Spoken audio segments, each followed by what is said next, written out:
바이러스가 아니라도 우리가 사는 세상 가운데 앞으로도 또 다른 변종 바이러스로 인한 질병이나 또 그런 질병보다 더 큰 어려움들이 생길 가능성은 얼마든지 우리 가운데 있다는 사실입니다. 다만 이를 우리가 절망할 일은 아니고 계속해서 그런 주의를 가지고 병력을 배제하지 않으면서 빨리 치료제와 백신이 개발되기를 바라고 잘 모든 인류가 잘 대처해 나가기를 바라는 뿐인 것이죠.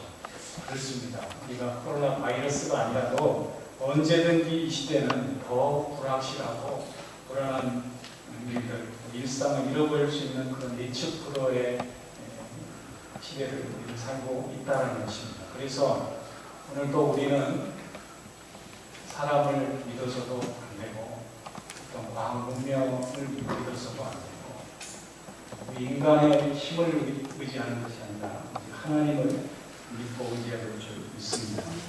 시대적 불안과 두려움, 우리 인간의 근본적인 두려움을 이길 수 있는 길은 오직 여호와 하나님 한 분뿐인 줄 믿습니다.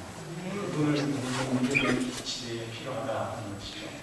우리는 이런 시대 상황 속에서 어떻게 하나님을 믿고 따르고 섬겨야 할까 생각해 보게 되는데, 이 시대를 살아가는 우리에게 정말 중요한 믿음이 뭔가, 그 믿음이란 구체적으로 무엇인가를 오늘 말씀 통해서 함께 생각해 보려고 합니다. 지금 바울이 오늘 본 말씀을 보면 2차 전도회 가운데에 유럽 대륙으로 넘어가서 복음을 전하고 있습니다. 그곳이 바로 오늘 우리가 읽은 그리스의 수도인 아테네라는 지역, 성경의 표현은 아덴으로 되어 있는데 이 아테네 도시에 가서 복음을 전하고 있습니다. 당시의 아테네는 이 로마와 또 알렉산드리아라고 하는 유명한 큰 도시와 함께 세계 3대 도시를 이루는, 특별히 문화 종교적으로 철학적으로 중심이 되는 그런 도시, 큰 도시였습니다. 당시에 성행했던 철학학파 중에 우리가 잘 그런 봄직한 에피쿠로스 학파와 쾌락을 추구하는 그런 쾌락주의를 대표하는 에피쿠로스 학파와 제논이 장시했다고 하는 이성주의와 금욕주의를 대표하는 스토아 학파, 이 두 학파가 그리스에 성행을 하고 있었습니다. 그런데 이 바울은 이렇게 학문과 종교가 발달한 이 아테네 지역에 가서 지금 직접 복음을 전하고 있다는 것이죠. 그런데 바울이 이 아테네를 볼 때, 이 그리스 사람들을 볼 때 특징을 뭐라고 표현하느냐, 이 사람들은 학문적으로도 뛰어나지만, 학문적 관심도 많지만 종교성이 많다, 이렇게 표현을 합니다. 그래서 바울은 회당과 장터 그리고 그리스의 유서 깊은 법정이자 또 정치 토론장이었던 여기 오늘 성경에 나오는 아레오가고라고 하는, 원어는 아레오파고스라고 하는 이곳에 가서 철학자들과 쟁론을 벌이기도 합니다. 그런데 문제는 그들이 열심은 있지만 복음의 진리를 알고 있는 바울이 볼 때, 바울의 입장에서는 안타까운 면이 많은 것이죠. 제대로 된 신을 섬기고 있지 않기 때문에, 학문적 관심이 있고 종교성이 많다고 하더라도 진리를 떠난 헛된 신을 믿고 있다는 것이 바울에게는 안타까웠다는 것이죠. 그래서 16절에 보시면은 이성의 우상이 가득한 것을 보고 마음에 격분했다, 그런 표현이 나와요. 그런 모습들을 보면, 아테네 사람들의 모습을 보면서 바울 마음 가운데 영적 그런 분노가, 화를 돋구는 그런 일이 있었다라는 것이죠. 그러면서 22절에서는 아덴 사람들아 너희를 보니 범사에 종교성이 많다, 이렇게 말하고 있습니다. 그리고 심지어 바울이 여러 곳을 다니다 보니까 저들이 하나님께 경배하는 것이 아니라 알지 못하는 신, 수많은 신들을 세워놓고 우상에게 절하고 또 그 가운데에는 알지 못하는 신에게 이런 이름을 새겨놓고 절하는 반도 있다라는 것이죠. 이렇게 그리스 사람들이 종교성이 많지만 문제가 많습니다.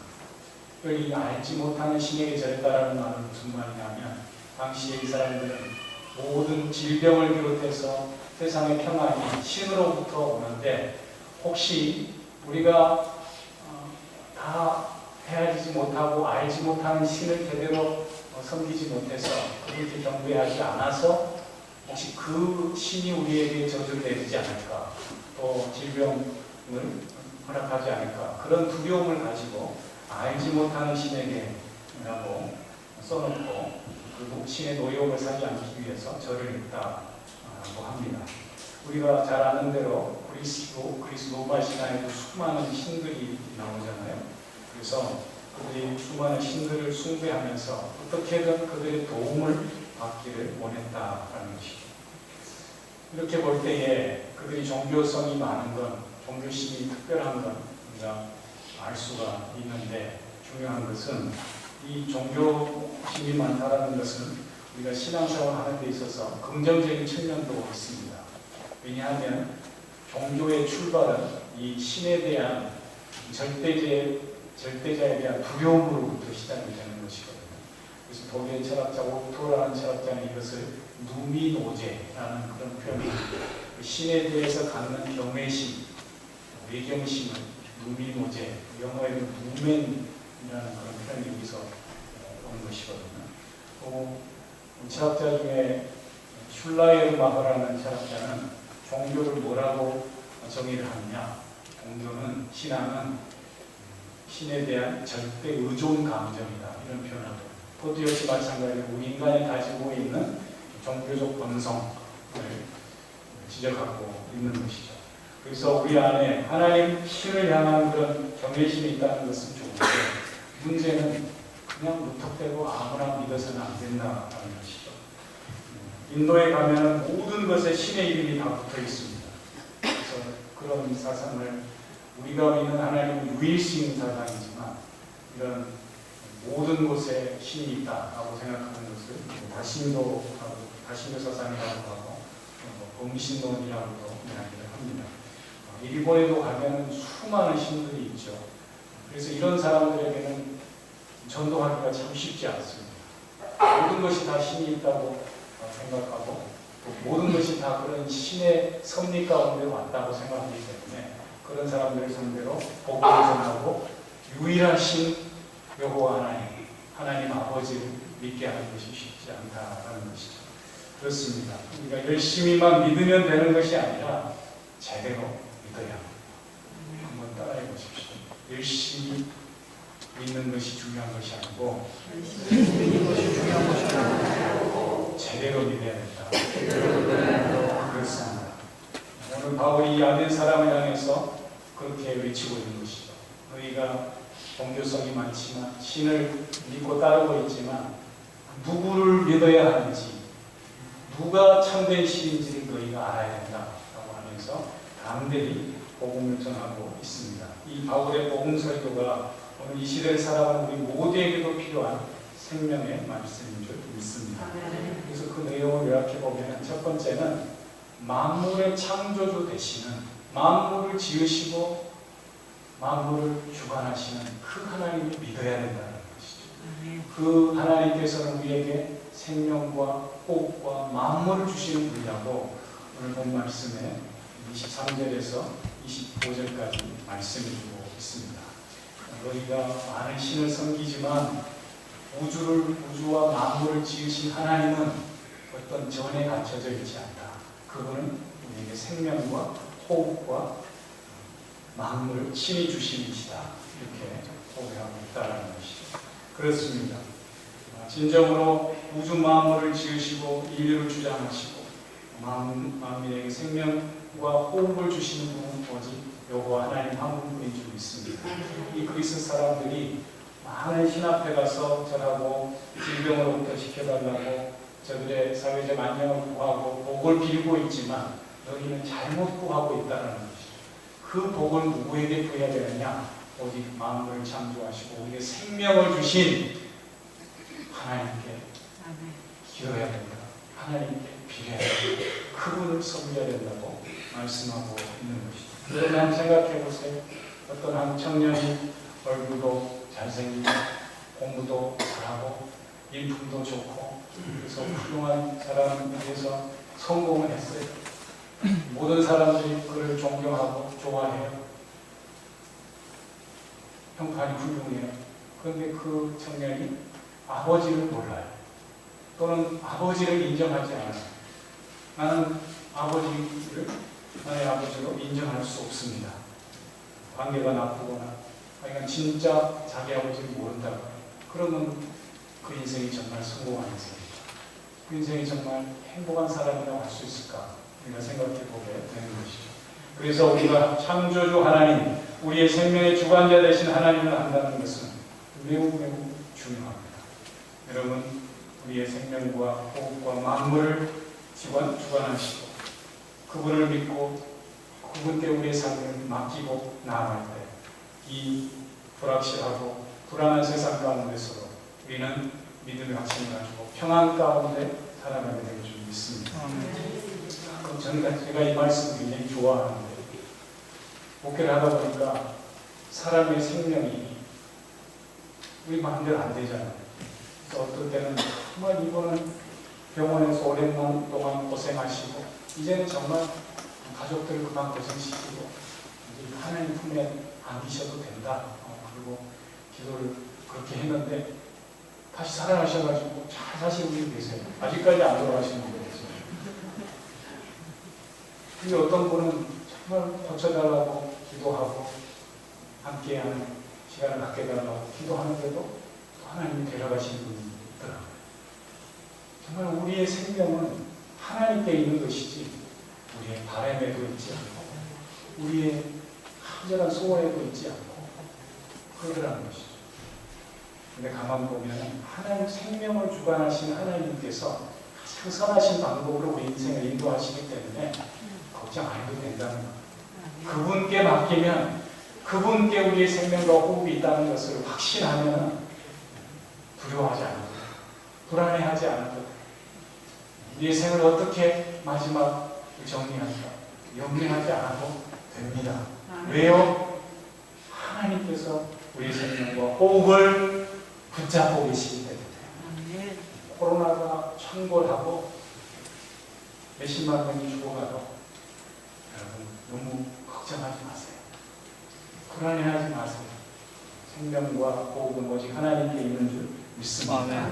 그래서 다윗은 그렇게 고백하는 것이죠. 많은 곳에서 시편 같은 경우에는 수많은 곳에서 그런 하나님을 고백하고 천만인이 나를 둘러쌀지라도 두려워하지 않는다. 또 우리가 잘 아는 시편 23편에 보면 사망의 음침한 골짜기를 다닐지라도 내가 해를 두려워하지 않을 것은 여호와가 나의 목자시니라고 하는 분명한 믿음의 고백이기 때문에 사망의 음침한 골짜기 같은 그런 삶을 산다면서 내가 두려워하지 않는다. 고백하고 있고 또 우리가 잘 아는 시편 27편 말씀 보면 여호와는 나의 빛이요 나의 구원이시니 내가 누구를 두려워하여 여호와는 나의 생명의 능력이시니 내가 무서워하여 이렇게 고백하고 있습니다. 사랑하는 성도님들, 우리의 생명이 하나님께 있음을 믿을 때 생명의 주인 되신 하나님께 우리의 삶을 맡기며 나아갈 때 우리가 이 세상으로부터 이 불안하고 불확실한 세상으로부터 담대함을 가지고 두려움을 넉넉히 이기는 성도의 삶이 될 줄 믿습니다. 두 번째로 오늘 바울이 선포하는 복음의 두 번째 핵심은 26절에 나와 있는 대로 그분은 인류를 주장하시기도 하지만 우리의 연수와 우리의 살아가는 삶의 경계를 정하시는 분이다 하고 고백하고 있습니다. 여러분, 하나님께서 우리의 삶의 연수와 살아가는 삶의 지경까지도 주관하시는 분인 줄 믿습니다. 26절에 보세요. 뭐라고 되어 있어요? 인류의 모든 족속을 한 혈통으로 만드사 온 땅에 살게 하시고 그들의 연대를 정하시며 거주의 경계를 한정하셨으니 하고 되어 있습니다. 여러분, 만물을 지으시고 만민의 생명을 주관하시는 하나님께서 우리의 연수를 친히 주관하시고 우리의 사는 시대와 거주지를 정하시고 섭리 가운데 가장 복된 길로 인도하실 줄 믿습니다. 어떤 분은 그런 원망을 합니다. 왜 나는 이런 가정에 태어나서 지지도 복도 없지? 나는 왜 이런 데 태어나서? 나는 왜 이런 시대에 태어나서? 이렇게 살아가는 것. 하나님께서 나를 좀 더 좋은 시절에 태어나서 넉넉한 삶, 풍성한 삶을 살게 해주셨으면 얼마나 좋았을까. 이런 불평불만은 할 필요가 있다 없다? 쓸데없는 영역입니다. 불평입니다. 여러분, 하나님의 선하심을 믿으시기 바랍니다. 하나님은 오늘 이곳에 우리를 살게 하신 이유가 있습니다. 우리를 이 시대에 지금 여기서 살게 하신 것은 가장 복된 인생으로 우리의 삶을 인도하시고자 하는 줄 믿습니다. 여러분, 하나님의 선하심을 믿으세요. 하나님의 완전하심을 믿으세요. 우리 각자에게 가장 적합한 인생을 가장 합당한 때에 태어나서 가장 좋은 곳에서 좋은 사람들을 만나고 그들과 함께 이 땅 가운데서 하나님을 찬양하고 경배하고 믿음으로 승리케 하시려고 우리를 부르신 줄 믿습니다. 오늘도 그래서 너무 조급해할 것도 인생에 너무 불안해할 것도 너무 안타까워할 것도 없습니다. 그저 자족하며 우리에게 베풀어 주신 하나님의 은총을 풍성히 누리며 살아갈 수 있기를 축복합니다. 작은 것에도 감사하고 만족하고 작은 일에도 감사하고 하나님의 때를 찬양하며 살아가시며 귀한 믿음의 성도들 되시길 축복합니다. 그래서 우리 찬양에 항상 하나님을 찬양하시기 바랍니다. 이와 같은 때에 주님을 찬양하며 그런 찬양 있잖아요. 주님 사랑해. 저는 가끔 하루를 살아가면서 내 속에 찬양이 있구나. 한 주를 너무 찬양 없이 인간적인 말로만, 인간적인 생각으로만 채우고 살아왔구나. 그렇게 생각이 들면 하나님께 송구스러운 마음으로 찬양을 크게 듣고 함께 찬양을 하면서 하나님을 개인적으로 경배하는 그런 시간을 갖습니다. 여러분, 하나님을 늘 기억하고 하나님의 은혜를 기억하고 찬양하고 늘 감사하고 기도하며 깨어 살아가는 성도들 되시길 축복합니다. 이처럼 우리의 삶이 언제 어디서나 하나님을 찬양하고 감사하고 사랑을 고백하며 살아갈 때 하나님께서 더 풍성한 은혜로 우리의 삶을 인도해 주실 줄 믿습니다. 마지막 세 번째로 우리가 기억해야 될 것은 우리는 하나님의 자녀일 뿐만 아니라 하나님께서 허락하신 우리의 구원자 되신 예수 그리스도를 믿고 우리의 마지막 때를 소망하면서 살아가야 한다라는 것이죠. 우리를 구원해 주시고 심판하시는 예수님의 있음을, 예수님을 우리에게 허락하셨음을 믿으시기 바랍니다. 그래서 바울이 아덴 사람들에게 그렇게 외치고 있는 것이죠. 28절부터 보시면 우리가 그를 힘입어 살며 기동하며 존재하느니라. 너희 시인 중 어떤 사람들의 말과 같이 우리가 그의 소생이라 하니 이와 같이 하나님의 소생이 되었은즉 하나님을 금이나 은이나 돌에다 사람의 기술과 고함으로 새긴 것들과 같이 여길 것이 아니니라. 알지 못하던 시대에는 하나님이 간구하셨거니와 이제는 어디든지 사람에게 다 명하사 회개하라 하셨다. 회개하라는 그 이름으로 누구를 허락하셨다고? 예수 그리스도를. 십자가에 위해서 십자가에 돌아가시고 3일 만에 부활하시고 그리고 다시 오셔서 이 땅을 심판하신 그 주님의 이름 때문에 우리에게 회개의 기회를 허락하셨다라는 것이죠. 하나님을 내가 몰랐노라 그렇게 우리가 변명할 수 없다는 것이죠. 여기 하나님을 알지 못하던 시대라고 되어 있는데 이전에 개혁성경에 보면 무지의 시대가 이렇게 표현이 되어 있습니다. 여러분, 하나님을 믿지 않고 하나님을 인정하지 않고 사는 사람은 아직도 무지의 시대 속에 무지의 삶을 살아가고 있는 것입니다. 그러나 하나님은 우리에게 이미 복음을 통하여서 우리가 누구를 믿고 누구를 의지하고 살아가야 될지 참된 신앙을 우리에게 들려주셨습니다. 오늘 우리의 믿음은 하나님을 우리의 아버지로 믿는 것입니다. 동시에 우리의 믿음의 핵심은 우리를 위해서 죽으시고 무덤에 계시지 않고 부활하신 예수님, 그리고 지금 승천하셔서 하나님 편에 계시다가 다시 오실 그 예수님을 믿는 믿음입니다.